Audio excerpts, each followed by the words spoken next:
Hey everyone, this is Jeff Alberts, Brian Miner, Alberto Nunez, Brad Loomis, and Eric Helms. and this is the 3D Muscle Journey podcast, where we bring you world-class coaching and evidence-based education for the natural bodybuilding community.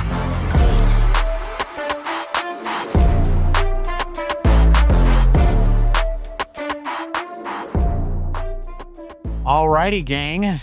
We today are joined by Brian Miner and Jeff Alberts, fellow head coaches here at 3D Muscle Journey. And the topic of the day is fat loss, which is ironic because, number one, my fat loss phase is over. I'm now going the other way and putting body fat back on. But by the time that this comes out, many will probably be starting their fat loss journey. So we tend to be a little, I guess you might say a little bit more in the weeds, OCD about our fat loss phases because we're bodybuilders and we're trying to keep all of our muscle. But at the same time, there comes a time and point when you got to strike, you got to move, you got to do something now. And while we kind of sometimes discourage people from aggressive fat loss phases, there's a time and a place for it, and it needs to happen. And sometimes it's just preference. Sometimes people just, they have a vacation that has just popped up on their radar that is 2 weeks, a month from now. And they come to us, looking for help, in order to do that. So I know, Jeff, you're very hesitant to dive in with real aggressive fat loss phases. Am I kind of correct in saying that and titling you that way? Personally, no. For me, I don't like aggressive fat loss phases because it doesn't feel pleasant. It's not fun to eat not that many calories and to move a ton. It's draining, and I just don't, like, for me personally, I don't see the benefit of it. And I guess for some reasons, people would do it, for, photo shoots or, vacations or what have you. But the way I see it is I've worked internally on myself to be happy, whether I'm 15% body fat, I'm 20%, or I'm 6%. Like, I try to just be comfortable in my own skin. And that's taken a lot of work over the years to get to that point. So for me, I'm never really diving into those fast fat loss phases, but I do have some athletes and some people that I've worked with that they do want to look good for those special occasions. And there are times, when, I will say, okay, we're going to run this type of a cut, but let's make it where it's going to be as least invasive as possible. Like, you're going to feel it, no doubt, because it's more aggressive. But we got to do it in a smart way to where, when you do get to that event, you're actually looking good. You're not looking like you got wiped out, So what's the point of going through that process if you end up looking like just really fatigued? Like, the last thing you want to do is like show up at your wedding and your cheeks are like totally sunk in. You look like Skeletor, just because you're trying to fit into a dress or fit into a suit. So it's like sometimes you got to think of those things too, not just like, like what your body looks like, but also like your face, your overall health, those types of things. Yeah. With that being said, let me ask you this, Brian. I've come to you and I want to drop 10 pounds in 4 weeks. I don't move a lot. I'm a desk jockey. I train with weights. A lot of our clients train with weights, but I don't really. Other than that, I don't really get much in the way of exercise. How would you broach that conversation? Brian, here I am. I want to lose 10 pounds in 4 weeks. Yeah, we do get, I shouldn't say a lot of that, but, occasionally we'll get applications, people wanting to lose pretty quickly. And, I think first it's sort of seeing what their why is and understanding like what's their motivation and painting realistic expectations, because sometimes I'll talk people out of it. I think so. If it's a situation where I don't think we're going to make a lot of like quantifiable progress and it's just going to, we can make progress, but maybe they're at a body fat level where it's like they probably aren't going to be as lean as maybe they would want, then I may try to educate them on why a more sustainable approach is a good idea. But there are people, when I do run things like this, it's with somebody I've worked with before, and I kind of know where their head's at, and they have realistic expectations. And so pretending it's that situation where I'm moving forward with it, I think the first thing, if they have a good bit of fat to lose, typically you can be a little bit more assertive with a deficit and retain muscle. There's, like, on the flip side, something like a contest prep, you want to taper that deficit. Generally, we would recommend tapering the deficit as you go in. So you're losing slower the leaner you get. But in this situation, it's like, okay, I want to lose 10 pounds in 4 weeks. We're probably going to structure it kind of closer to that 1%, maybe a little bit more rate of loss per week, at least on paper. And so, if you, how much do you weigh right now, Brad? Right now, well, let's not consider right now, because I'm still coming out of competition, Yeah, right? so- But I don't think 10 pounds from So if- 168 is. Well, say I'm 190, right? Okay, Where so- Brad's a little bit fluffy, Yeah. So let's say 190. I mean, we're looking at kind of 2 pounds a week, maybe a little bit more. And I usually, once you kind of get above that 1%, you're going to be putting some muscle mass at risk. But I also don't know if in some situations that's the end of the world. I think you're never going to be gaining muscle in an aggressive deficit, but you're going to regain it pretty quickly. So maybe it's just for the psychological benefit that you want to be a little bit lighter for your vacation, whatever. So I would probably structure it so we're in maybe a 7,000 to 8,000 calorie deficit a week. And so if we knew your maintenance and you're not doing any activity, we would kind of allocate it across both the dietary restriction and then added cardio. And, the most efficient way is always going to be dietary restriction. We're not going to burn a ton with, adding steps. It's going to put a dent in it, but it's not going to be the primary vehicle, by which we create the deficit. So sort of, I would ask you, okay, what do you feel more comfortable with? Like if we created 70% of this deficit from the diet, 30% from additional activity, kind of find a middle ground that you think is sustainable for these 4 weeks, which, sometimes is it's aggressive enough to still sometimes make that duration kind of hard to be consistent.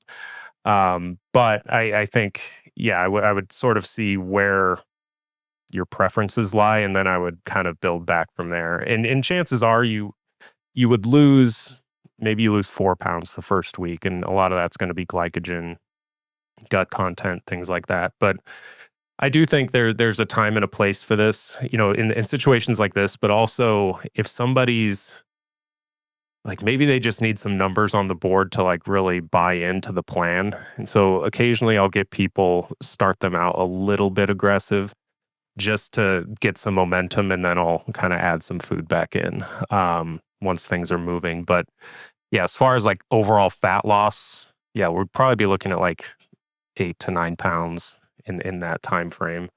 And if you're getting 3,000 steps a day, I usually estimate like 1,000 steps, depending on the person.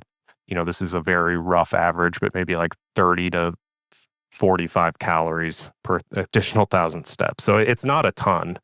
But maybe we add, bump that up to 10 for 4 weeks. You're looking at whatever that is, like 400 calories, or around 350 or so.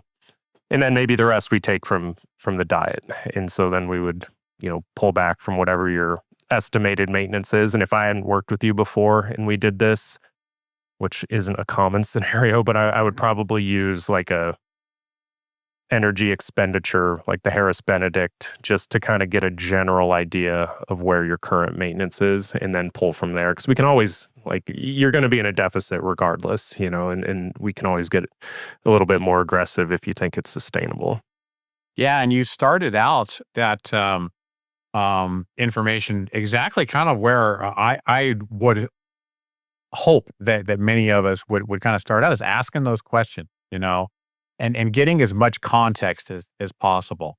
Because I mean, how many times do we have our clients that we're working with that they have competitive bodybuilding aspirations, they have strength aspirations, um, and they want to do a cut. Sometimes it's aggressive, sometimes it's not. But it almost always, for me, it boils down to, is this going to take away from our big picture plan, right? Which is kind of where I want to take this conversation, because we can talk about all of the strategies for, kind of call it your general population people, your non-competitive bodybuilders, your non-competitive gym rats, right? We can talk about that later, but right now I really kind of want to dive in, and it's like, okay, we've got these athletes that, they've got very lofty bodybuilding goals, or they've got very lofty strength goals on the competitive platform. Um, what are all those questions that we have to ask? Like you said, Brian, why? Why do we want to do this right now? How much is this going to move us away from the goal that it is that, we are trying to achieve? Because, if it was somebody that is they're non-resistant to weight training, they're just a non-responder, and they've got lofty bodybuilding goals. I'm like you, Brian. I'm gonna try to talk them out of it. I'm gonna be like, look, we want to get on stage here in like a year, 6 months, 8 months, whatever. This mini cut is only gonna move us away from that goal. What can we do to, you know, to kind of have our cake and eat it too here? I mean, so many, scenarios as far as that goes. Um, the exact opposite. Sometimes we have people, like, let's take Alberto, for example. That guy's very diet sensitive. He can just skip a meal or two and boom, he drops 4 pounds, in like a week and a half, Um, so yeah, what are the scenarios that you guys have been faced with your competitive athletes, where they come to you and they kind of want to fast track things a little bit? What's kind of your conversations that you've had with those people that have very, very ambitious goals?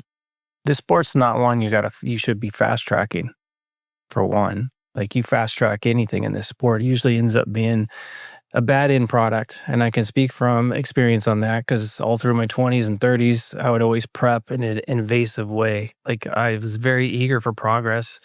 So I was always like losing, closer to the 2 pounds per week. I get on stage, I look shredded, I look okay. But then once I started to diet more conservatively, like, in a sense, like extending my timeline out by basically 50%. So now the rate of loss is, closer to 0.5%, and sometimes even less than that. Well, I just retain more muscle mass that way. So oftentimes when you see diet lengths exceeding 6 months, red flags go up. Oh, they're suffering because they're dieting for like 8, 9, 10 months. It's like, it's almost the opposite, because I'm losing so slowly. I'm retaining muscle mass. My energy level's better. My diet adherence is better. Stress levels are a lot lower. Plus, I'm able to be more flexible with the real world, and it ends up being a better end product. So it's like, anytime I get someone who's looking for that quick fix, I want to look good for, my summer vacation, or I want to look good for this photo shoot that's in 3 weeks, 4 weeks. It's like, yeah, we can lose the weight. We'll lose some weight. You might look a little bit better, but then if the diet is so aggressive, and again, I've experienced that, your stress levels are going to be way up there. And not to mention, 4 weeks of being in a 7 or 8,000 a week deficit, you're going to be hungry. And it seems like a short timeline, like, oh, it's only 4 weeks. A week of that, you'll be like, okay, that's okay. It's not too bad. Week 2, you're going to be like, oh gosh, this is getting hard. Week 3, you're ready to eat your arm off. Week 4, you're like, I want to be done with this. Then the question is, what happens after that? Because now you're in such a depleted state that Burger King you see is a lot easier to swing through the drive-through, and you're going to get yourself a few Hershey Sundae pies like I did when we were at Worlds. But I only got one. But the aftermath of that is like, what's going to happen after that? Because now you've totally just changed your habits. All the good habits you had while you're at maintenance, keeping your body weight the same, now all of a sudden you're getting to these extreme behaviors because now all of a sudden you're in a severe deficit. So you're swinging those behaviors up and down quite a bit. So that's why I always try to talk people away from that and kind of, ask those bigger picture questions like, what is more of your long-term goal? Because chances are, if you're wanting to look a certain way for a wedding or you want to look a certain way for a vacation, that means you want to look like that in general. Like, that's probably what you're really after. So it's like, are we really doing this just for this one occasion, or is this something that you really want all the time? And if it's all the time, then we need to figure out a more sustainable approach. It's more of a lifestyle approach. And we got to change behaviors, because your behaviors, your end product is going to be reflective of your behaviors. Whenever I've been over 200 pounds, it's like, that's because I'm on the couch having Doritos, eating Oreos, watching football games and things like that. But once I stop doing that and my habits are in place, it's like, okay, now I'm like 20 pounds lighter and I feel better. I'm more energetic, more healthy. I look better, more than I don't look good. So I'm always having that conversation with people and trying to sway them away from that. And as far as I just had a conversation yesterday with one of my competitive bodybuilders. He's in his off season, and almost the entire year, he spent like half of it, I say not entire year, but half of it dieting for things he probably shouldn't be dieting for. Party, like this weekend party getaway in Vegas, or I want to look good for this vacation. And I had the conversation today. It's like, okay, he wants to compete in 27. Okay, I asked him like, okay, this in 2025, how much time do you spend in a deficit?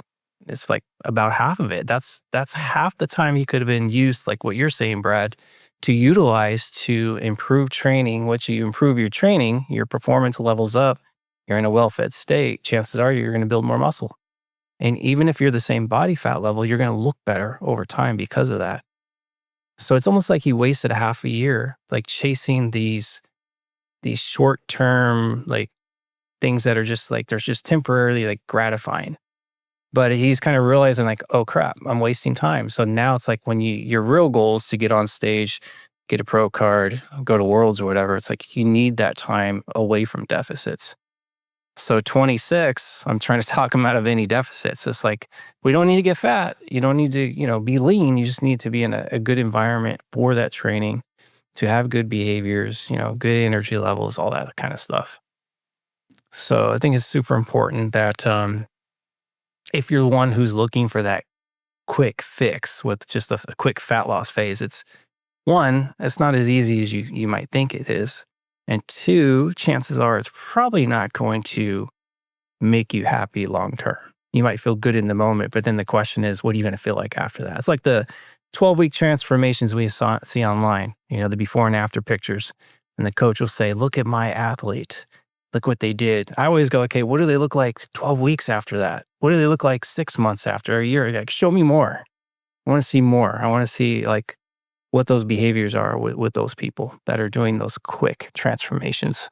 I think the scenario where somebody's dieting for a vacation, if somebody's going to some all-inclusive resort and they're like, okay, I'm going to be in a swimsuit. I want to be aggressive heading into this.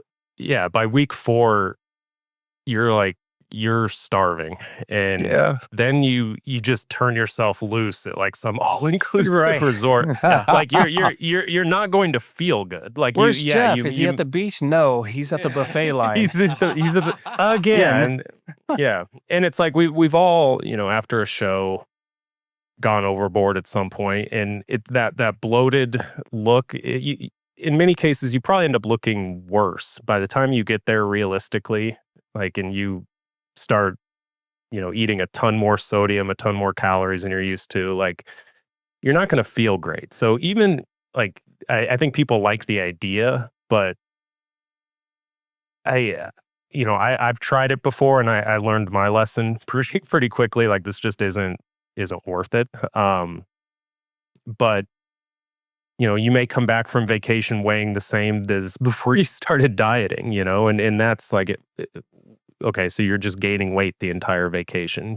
That's probably not what you envisioned either. So yeah, I agree. It's hard to get there, and then the end outcome usually isn't what people envision anyway. But for the situation, like if we have a competitive athlete that's wanting to put themselves in a position to compete or do a meet, whatever it is, like so much of natural bodybuilding is like gaining slowly and then cutting slowly. Like that is really how you maximize your potential in the long run.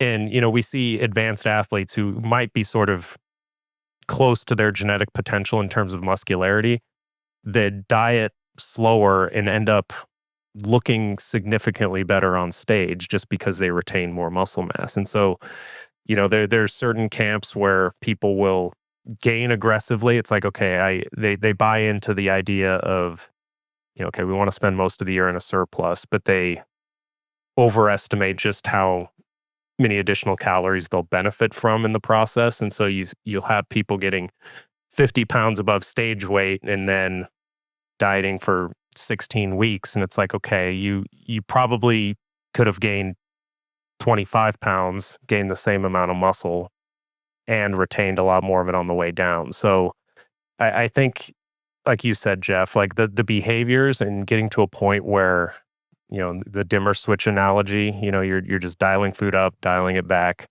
That's what's going to lead to the like greatest bottom line. And, these aggressive approaches don't really fit into that, nor do I think they ever pan out the way people envisioned. Like, I don't know many people. It's like, I would have had a better vacation had I lost 10 more pounds heading into that vacation. And if they may think that, but because they're starving heading into the vacation, it usually doesn't work out that way.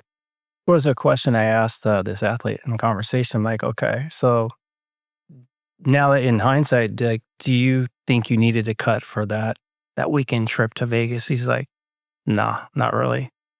And it's like, I remember going to, and I've told this story in other podcasts, like, being on the beach in Mexico, I'm like self-conscious because I'm like, I don't know, it's over 200 pounds, probably like 22% body fat. I'm like, I don't really want to take my shirt off at the beach right now.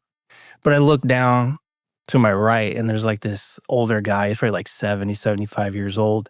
He's wearing like a Speedo, hairy chest, hairy stomach. It's all hanging out. He's carrying more body fat than I am. And you can tell he has no care whatsoever. Like he's just enjoying the beach. And I'm like, that guy is more inspiring than I am. Like he's more secure with himself. Like he doesn't give a shit. He's living life. Yeah. And I'm over here worried because I'm like this insecure bodybuilder. I got to look a certain way. So that right there told me like, okay, I need to work more on my internal well-being than the outside. Because if I fix what's inside, then of course I care about what I look like. I don't want to get out of hand. But again, like I said earlier, whether I'm 6% or 20%, I should be able to live life in a way where I can just enjoy it. Because, you guys taking vacation, you come back, you probably don't you don't remember half the people you've seen on that vacation at the beach. Yeah, you're not looking at people like, well, I bet they wish they would have dieted heading into this. I'm like not judging everybody like, oh, dude, that old guy, he should have dieted for this, Nobody cares other than you, and I think that's a good reminder for people. So that is part of a conversation I'll have with people that are wanting to do like a quick fix or a quick cut or something like that. Because it's like, is it really worth it? It's like, what is really going to drive your happiness? Hey 3DMJers, this is Coach Brian Miner here to remind you that investing in expert guidance is one of the time-tested hallmarks of serious athletes across all sports. And for competitive athletes striving for peak performance, working with an experienced coach isn't just a luxury, it can be essential.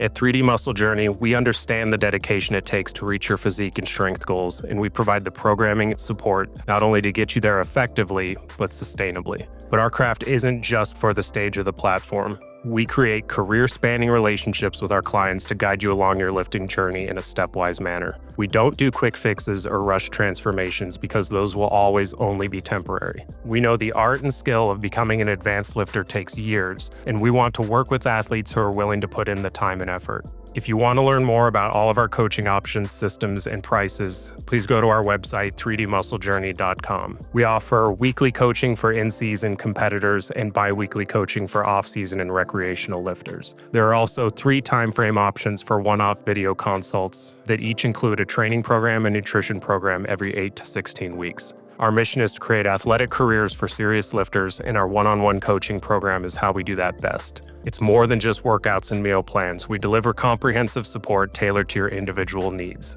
Don't let another training cycle pass without the expert guidance you deserve. Invest in your athletic future now and sign yourself up for coaching today at 3dmusclejourney.com. Thanks for listening and enjoy the rest of the show. I don't know how about you guys, but I have met with a lot of people in our, 15 years of doing this, who did like the P90X, like rapid transformations where they've just achieved these unbelievable results over the course of 12 weeks. And they've come to us like years later, and it's kind of like you alluded to earlier, Jeff. It's like, what you look great now, but I want to see what you look like in another 6 weeks, another 12 weeks, another 6 months. So many of these people they come to us because it's like, yeah, I did that and I looked great. And then it all just slipped away. And now they come to us and they don't even look like they lift anymore. And they put on all this body fat and everything. And that's kind of what I feel like is a product of too much, too fast. They get slammed with these workouts and all these different training sessions where they're jumping around and they're doing curls while they're doing, wall squats and all this activity and all this movement. And then on top of it, they're limiting their calories. They've gone on some menu approach to where they're having a shake in the morning, a shake at lunch, and then a sensible dinner, and they're in these huge deficits. And then they find out real quickly, well, I can't work out like that all the time, doing these really, like aggressive workouts with lots of cardiovascular activity mixed with weight training and things like that.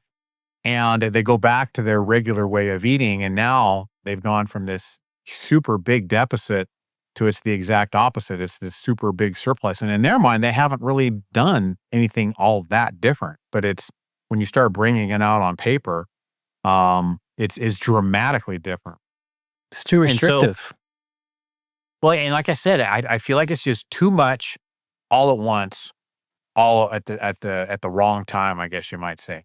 And like you said, Jeff, the habits, you can't sustain those kind of habits all the time, year round.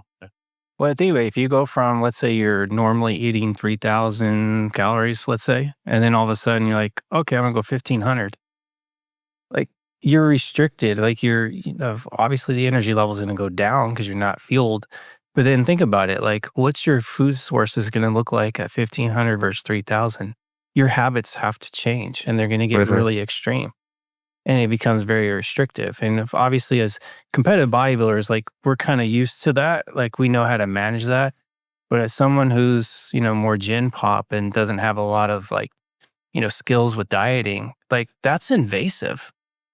Like that's a big ask to ask someone like, okay, now for the next 4 weeks, you got to all of a sudden flip the switch and just try to change all this up. Then it's like, okay. And then most of the times you're like, people are going to follow like meal plans or, some people put them on very restrictive menus. Then it's like, okay, what are you teaching that person other than just to follow this piece of paper? But you're not teaching them any type of skills as far as like being flexible with dieting. And then once that's over with, they go back to what they know. That's going back to 3,000, sometimes more than 3,000 because they're so restricted. They're in the buffet line, right? Like I'm not going to be at a buffet line at the resort going, well, I think I'll just make myself a deli sandwich because it's healthy. It's like, no, I'm going to go over to where the desserts and all this other rich food is. And then all of a sudden the calories are like really jacked up. And then you're just having, again, these extreme behaviors going one way to the other. So I just, again, it's like, I probably sound like a Debbie Downer, but I just don't want people like more times than not going with the short term aggressive type cutting just because of all the reasons that we're talking about. So it's more about learning, like Brian's saying, like extending the timelines out, being like, if you're going to gain weight, it's more conservative. If you're losing weight, it's more conservative because your behaviors are going to look similar between those two phases. And also when you pull levers, it doesn't have to be aggressive. You just pull one little lever and then all of a sudden like, okay, we're making progress. It's just, yeah, it's to me, it's just, I'm one of those guys who's going to be like, I'm going to try to talk this person out of it 9 times out of 10. Yeah. Yeah, and that's kind of where I was kind of going to go to is I like to pull one lever at a time instead of pulling 3 levers, kind of all at once. Because there's so much more success when you build, whether you're fast tracking fat loss or you're thinking more long term. There's so much more success that I've discovered when you build it into your current habits, where you basically just say, okay, well, you know what? If you normally eat 3 square meals and a snack, every day, let's just for a little while, let's just clean things up a little bit. When you have your snack, have a nice, protein bolus instead of the, the snack being, a granola bar or, something that's unhealthy. Let's have healthy breakfast, lunch and dinners that are maybe not quite as filling, but more importantly, we're having our vegetables. We're having more, calorie compact but very voluminous meals. Let's keep your structure, but let's just shift it to where we're no longer having these really calorie dense meals, with your 3 square meals a day. And then once we get that established, I mean, what do they say that it takes like between 14 and 21 days to make it a habit? Then we're ready to kind of pull lever 2. You know what I mean? So kind of where I'm going with this is a lot of our clients, they have these kind of habits in place. They have this kind of structure in place. And so it's easy to coach them on, these kind of little subtle changes that we can make that just kind of move the needle the way that we want it to move. But, when we have somebody that has come to us and they're green, they're brand new, they're kind of looking to make the lifestyle changes, but kind of at the same time fast track things a little bit. That's kind of where I was kind of thinking maybe we start taking the conversation now. We pull one lever. Okay, let's get this established.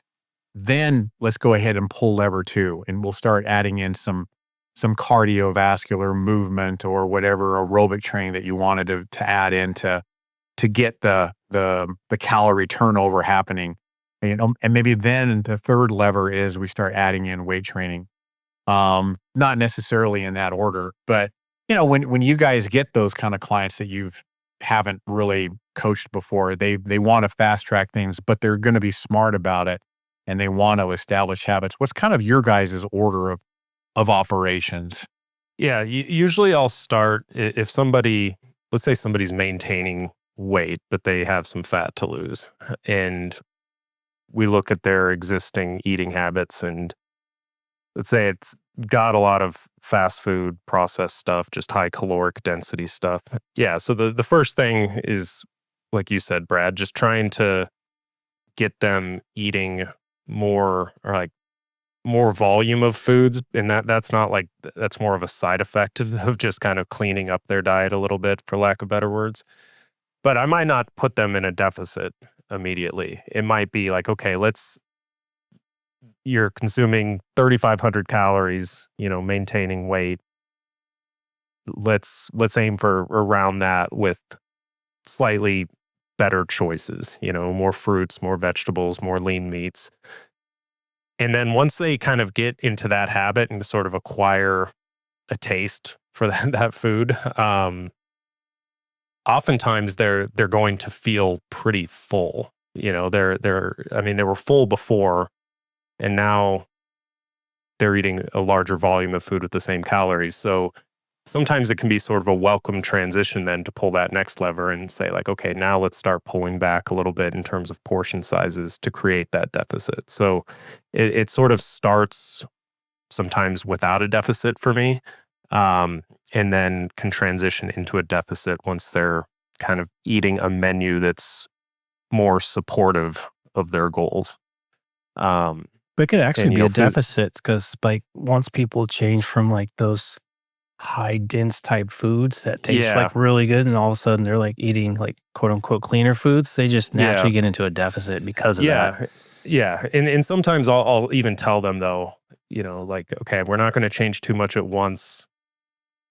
You know, let's aim for the same amount of calories, and in that way they're not feeling like, okay, I'm not going to be like restricted, like I'm going to get these foods and I'm not going to be restricted. But then once they're used to that, then pulling back more, they're oftentimes like overly full when you get to that point, and then it's like a welcome change of pace rather than kind of doing it all at once. But um you know, it depends on the situation. But you know, I think that, and then I mean, it's not uncommon for me to like beef up activity a little bit, you know, with the first step. Like I'm not only pulling one lever at a time. If somebody's walking, you know, getting 3,000 steps a day, you know, it's like, okay, let's It's not a bad focus on the idea. diet. Get them Yeah, moving. Yep. let's go for 5 or 6, you know, and then let's start to kind of dial that in a little bit as well.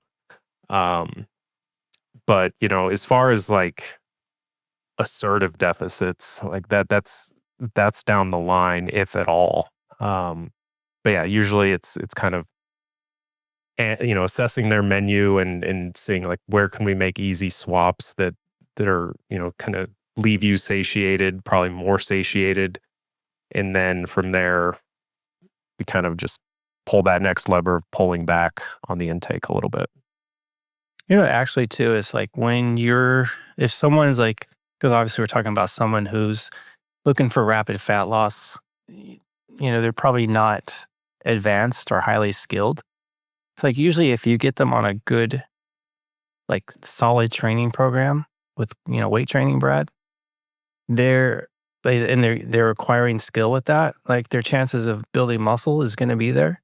And then if they're doing like they're cleaning up their diet, like Brian's explaining, like chances are they might be in a slight deficit, maybe not. But just cleaning those things up and then getting them to move more, like even if they don't lose weight, they're probably going to end up looking better. They're probably going to recomp. So it could be like a month later. And it's like, okay, the scale hasn't moved, but yet my clothes fit looser. Or I'm seeing Yeah. more lines in my arms, like I got more shoulders and more, you know, more delts or more arms and delts. Like you're just looking bigger, fuller. So you're just recomping. So I think sometimes people they want fat loss, but I think what they really want to see is like recomp. Like, cause you don't want to just lose, okay, I lost 10 pounds in 4 weeks. I lost a shit ton of body fat, but I also lost some muscle tissue with it. Like the end product might not be as good as, you know, maybe you're hoping for. And again, if you're looking gaunt, you're just looking like terrible and it's a photo shoot or it's a wedding, like those pictures aren't going to look good. So it's like, I think like the conversation I always kind of have around this is not so much like just solely centered on fat loss. It's like we're actually trying to have a really good end product. So again, I'm trying to talk people out of the rapid fat loss, but I'm also talking big picture. Like if we get these habits in place, we get a good structure in place, you follow through with it, you're consistent. 6 months from now, you're going to be very thankful you didn't do that aggressive 4 week cut. A year from now, you're going to be even more thankful. And then 2 years from now, you're going to really get it and understand like, okay, I should be spending like 6 to 9 months, 6 to 10 months out of the year away from deficits. So you're, in a sense, you're building more muscle. Mm. Yeah, you know, Brad, I think it made me think of your example from earlier with like if you came to me and you weren't really training consistently. Like it's sort of an assumed for a lot of the people that apply with us, but I think for non-competitors and a lot of just the general population, like a lot of people, they're trying to lose fat without even resistance training, and that's about worst case scenario for like the end product that you want is if you're imposing a deficit and you're not providing any stimulus to maintain or likely even build muscle in that situation. But yeah, making sure they're training is like step one, I think, in understanding kind of the fundamentals of that. And there's a big educational component too. I think there's a lot of people, if we complain diet culture for lack of better words, but magazines that like lose 15 pounds in 5 days, or something just insane. Like making people understand like these aren't actual, like this isn't fat loss that we're talking about here. Like this is this is not the look that you want. I think a lot of people have these numbers in the back of their head where it's like success is defined as losing X amount of pounds and sort of or getting them to 10% unlearn body that. fat. Yeah. But like getting them to unlearn that and embrace the more like qualitative side of things, I think is like that needs to be a message that's bought into before I think anybody can make significant progress, even over the long term. I think the numbers, get fixated on the numbers. Yeah. Like I want to lose 10 pounds or I want to be 10%. It's like what's really going to drive happiness is like what you see in the mirror and how you feel. So, I mean, even on the competitive bodybuilders, like, I sometimes people want to get down. In order for me to gain, I got to get down to 10% body fat first, and I'll just gain that way because I'm going to have a more productive off season. It's like, well, you just spent like the next 3 to 6 months getting to 10%, which you could have just stayed right where you're at, just trained. Yeah.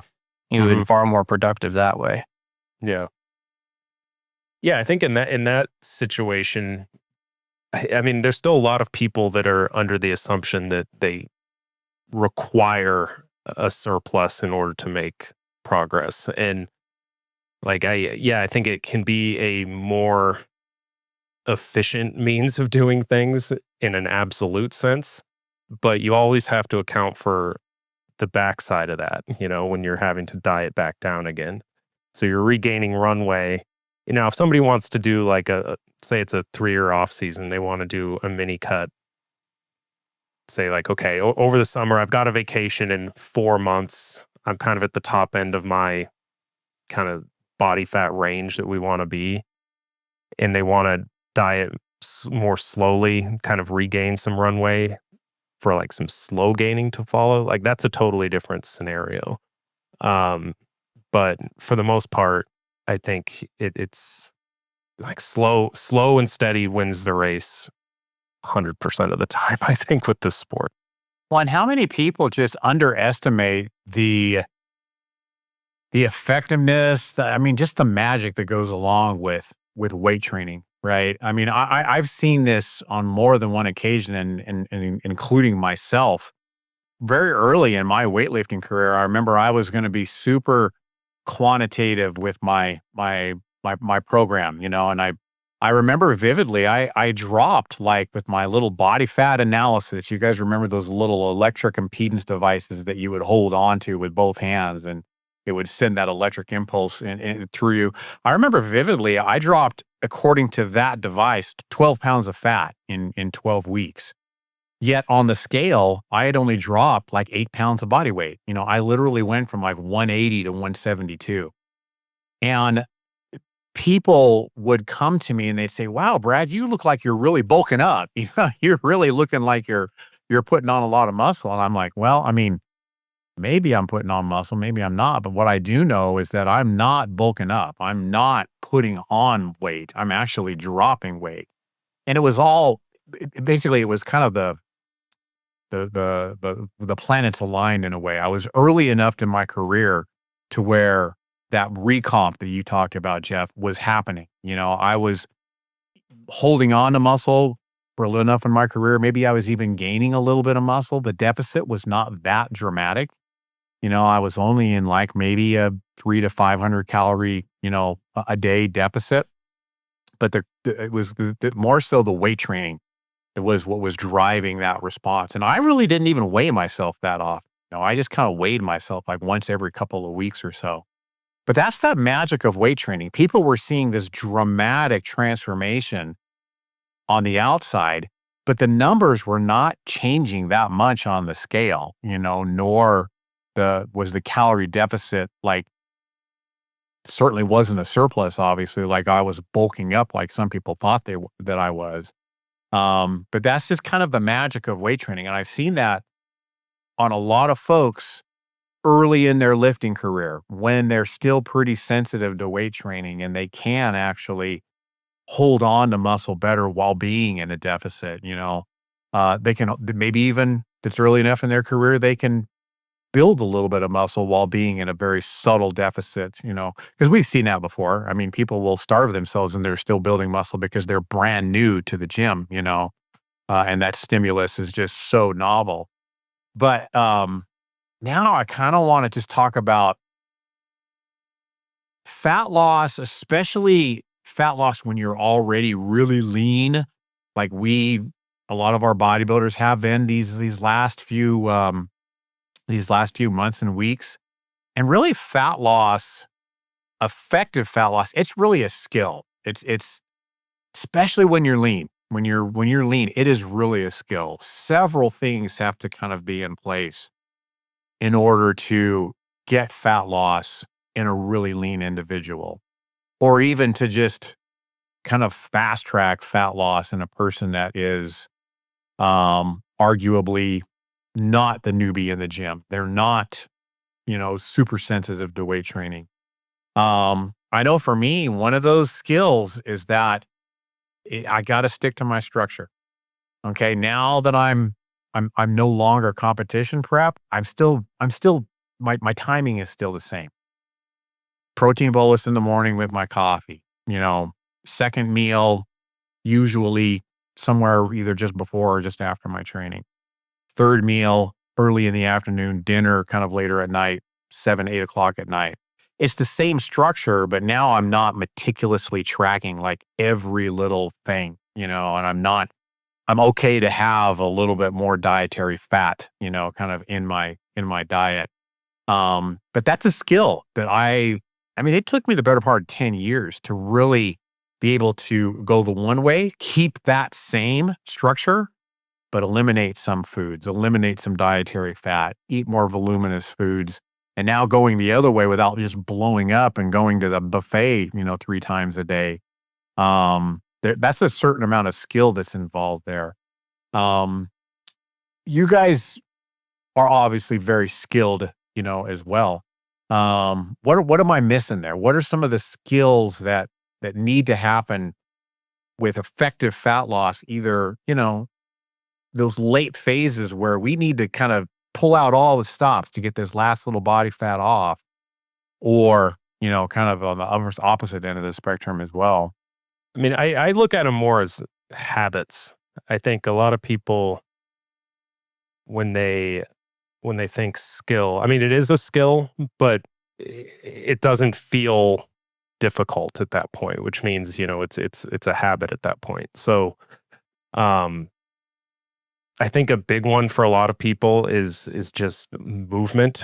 Like, I think, if you're somebody who's that's very sedentary, and getting your steps, like getting into a routine where you're somewhere, I mean, arbitrary number here, but like 8 to 10K, like that's going to be a more forgiving environment for your dietary choices. Like if you can create a lifestyle where you're staying active, active enough, at least, outside the gym, I think that's extremely beneficial.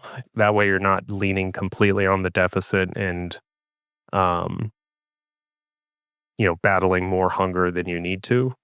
But, I think the regular protein feedings, like that's not something I think we really have to think about at this point. It's just kind of something that we do.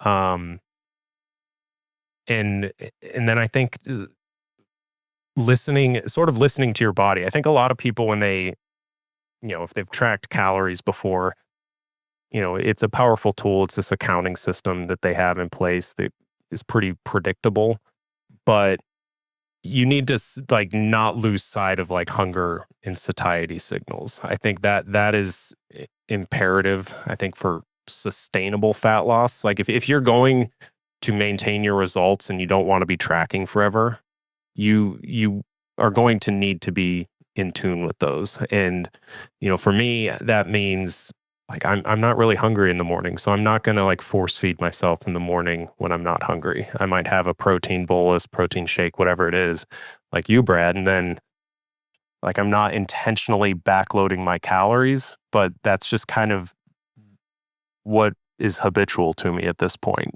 Probably 70% of my calories are, after midday. And that works for me. So like trying different things, and the more the structure falls in line with when you're hungry, I think the less invasive it's going to be, the less it's going to feel like a job and a task. It's just going to sort of naturally flow with what your brain is telling your stomach, and throughout the day. But fruits, vegetables, I mean, I could be better at that. I think a lot of people, same boat, but yeah, just getting more of those and being more deliberate with stuff like that is like, they're very satiating. Like you get those big rocks in place, like adequate protein, adequate fluids, you're staying well hydrated. I think a lot of people are like, hydration is something that I personally overlook more than I should. And every time I feel stupid, because when I'm well hydrated, I'm like, shit, why am I training so much better right now? And it's like, oh, I was more deliberate with my fluid intake. And so I have to remind myself to drink more water throughout the day at times. But if you do that and you're getting multiple servings of fruits and vegetables a day, like, it's kind of hard to screw it up, like because if you have those as habits, it's not like you're going to be fighting yourself between meals thinking like, okay, I want to go through that Burger King drive-through. It's just not, you're not going to be really hungry for it. So when you get into kind of those big rocks in place, like it's no longer, it is a skill, but it doesn't feel difficult. Like it's not like it's taking a tremendous amount of discipline, because it's just a habit at that point.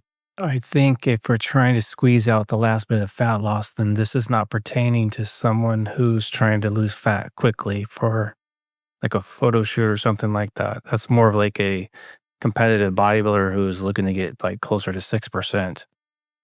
So outside of that, like I think maybe not skill, but experience is probably a good word, because obviously the first time getting sub 10%, people's mindset around that, like the hunger kind of takes over.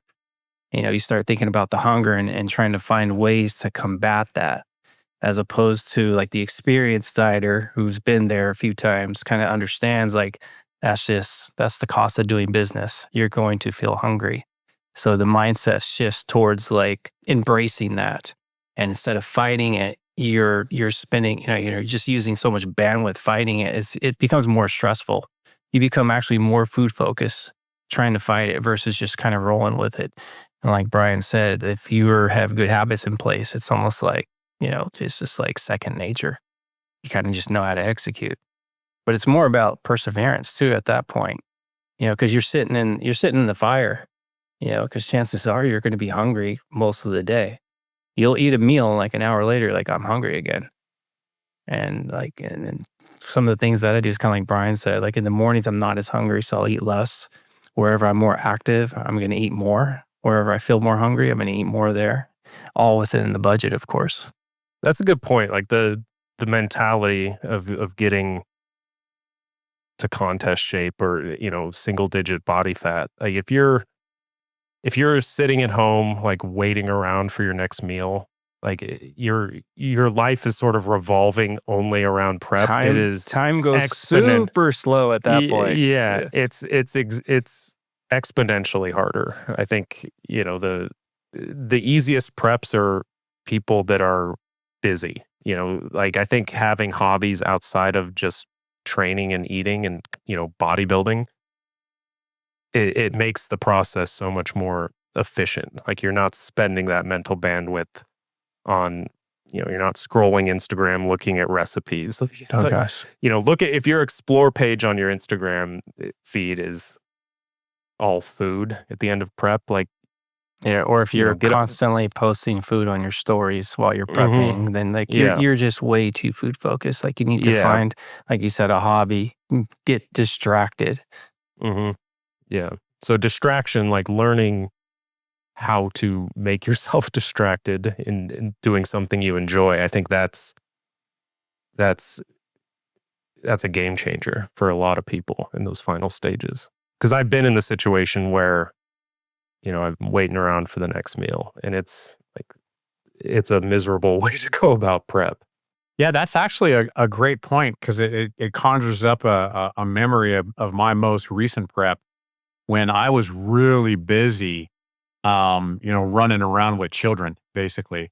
It was there, so I was already dieting. I was dieting in a very, very sensible fashion.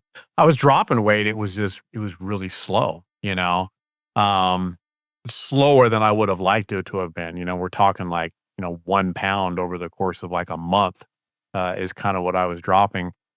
But man, as soon as I got busy and I was out there, 4 days a week with children running around for the better part of a full 2 hours, and those steps they basically doubled, right? They went from 6,000 to like 12, 13,000. Keeping all those habits still in place from the experience of dieting, it was effortless. It was just, and it's one thing for weight loss. It's something totally different for fat loss. You know what I mean? The two are very, very hand in hand, but fat loss for the most part is really pretty linear, whereas weight loss is just it's just up and down. It's doing all kinds of weird things. But man, the physique changes once I was busy and that basically that movement started happening and those steps doubled. Um, yeah, Brian, to reiterate, one of the easiest preps that I've ever had. It just fell off, and I mean, how many times do we encounter people that they're struggling to lose weight? They're really, kind of they're starving for lack of a better term. They're always hungry, but they're dealing with it. We're coaching them through it. They're doing pretty good. And then just all of a sudden the weight loss just starts happening. The fat loss just starts happening. It becomes effortless. It's like something's changed here. We're smart enough to know that you're not telling me something, And it's like, oh, well, you know what? You're right. I started remodeling my spare bedroom, and I didn't think that would have that much of an effect, but I mean, they're moving a lot, they're going, they're leaving the house, having to get supplies, and things like that. But that movement, it just seems like it makes it so much more effortless. If that is one of those levers, that you can pull. Jeff, when he was coaching me last year, that was kind of one of the things that we did is just like, okay, let's get them 10,000 steps a day, and that was kind of one of the things that not only got us from like respectably lean to shredded, but it's also kind of what got me that effortless part where I was, not quite to that respectively lean part yet. Just one more of those skills that we're kind of talking about. Um, Shoot, I went on that little I think we could wrap it side up. note, and now I can't remember where I wanted to go with it. I But think it's just important that you're like, if you're looking to have like quick fat loss, just take in consideration everything we talked about and look more towards the bigger picture and try to set up a really good structure with really good habits. So that way your adherence is really high and you're able to adhere to it because you're going to see, once you get past 3 or 4 weeks of that, you're going to see some nice changes happening. And, down the road, you're going to be grateful that you have that in place because 6 months from now, a year from now, what we're talking about is it's good. You're going to get it that much more. Yeah, I don't really have anything else to add. I think it's, if it's enticing to go on these rapid fat loss excursions, like ask yourself why you want to do it and be honest. If you embark on one of those, like ask yourself in hindsight if it was actually worth it. And I think most people that have gone through that process, like they learn from that experience. Um, so yeah, and you're also not going to have this volatility in your habits as a result. So you're doing yourself a favor by creating an environment that has less variation in those day-to-day habits.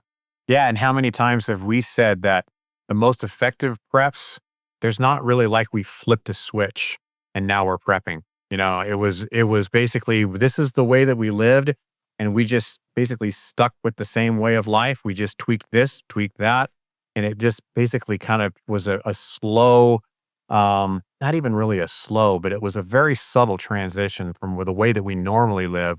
Okay, now we're prepping. So if you can kind of make your fat loss mirror what your life kind of normally looks like with just making good, sensible incorporations, you're going to not only find that your fat loss is going to be more effective, maybe even a little bit fast track, but it's going to be long standing, and you're going to be able to stick with that for the long term. So, all right, gents, that's all I've got.